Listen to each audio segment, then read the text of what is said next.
Okay ma'am. இப்போ like நம்ம customers வாங்க வராங்க. இப்போ நீங்க அதுக்கு செய்கூலி, சேதாரம்னு சொல்லிட்டு சம்வாட் ஃபிக்ஸ் பண்றீங்க. என்ன பேசிஸ்ல அத ஃபிக்ஸ் பண்றீங்க மேம்? எப்படி அத நிர்ணயிக்கிறீங்க? ஒரு கோல்டு வாங்குறதுக்கு இதுதான் செய்கூலி, இதுதான் சேதாரம்னு சொல்லிட்டு. Depending on the ஒர்க்மென்ஷிப்புங்க.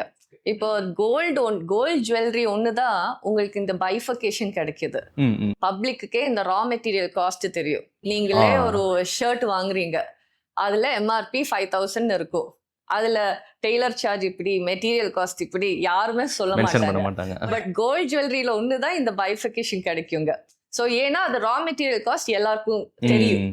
அதே காஸ்ட் தான் எங்களுக்கும். So Okay. அதுக்கு செய்யறதுக்குன்னு ஒரு கூலி இருக்கும் இல்லையா?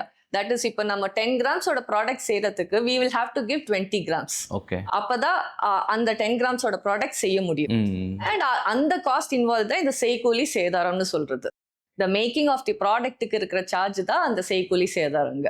அண்ட் அது இப்போ மெஷின் மேடுனா அதோட காஸ்ட் கம்மியா இருக்கும். ஹேண்ட் கிராஃப்டட்னா அதோட காஸ்ட் கொஞ்சம் ஜாஸ்தியா இருக்கும். இப்போ நகாஸ் எல்லாம் ஒரு நகாஸ் ப்ராடக்ட் செய்யணும்னா அந்த ப்ராடக்டோட பேக்ல இருந்து தான் அந்த ஹேண்ட் கிராஃப்டே பண்ணுவாங்க. ஓகே. ஒரு பெண்டன்ட் செய்யறதுக்கு மினிமம் 60 டேஸ் ஆகும். அந்த ஆசாரிக்கு அந்த மூடு இருந்து செஞ்சு அப்பதான் அந்த ஒர்க் நல்ல ஃபைனல் அவுட்புட் வரும். அதுவே ஒரு டை மாதிரி பண்ணோம்னா ப்ராடக்ட்லயே உங்களுக்கு அந்த டிஃபரன்ஸ் தெரியும். அப்போ காஸ்டும் கம்மியாகும்.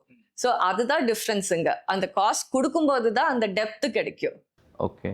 ஸோ கோல்ட் ஜுவல்லரியோட ப்ரைஸிங்க what type of product, what design எல்லாம் டிபெண்ட் பண்ணி தான் அதோட காஸ்டிங் பண்ண முடியுங்க.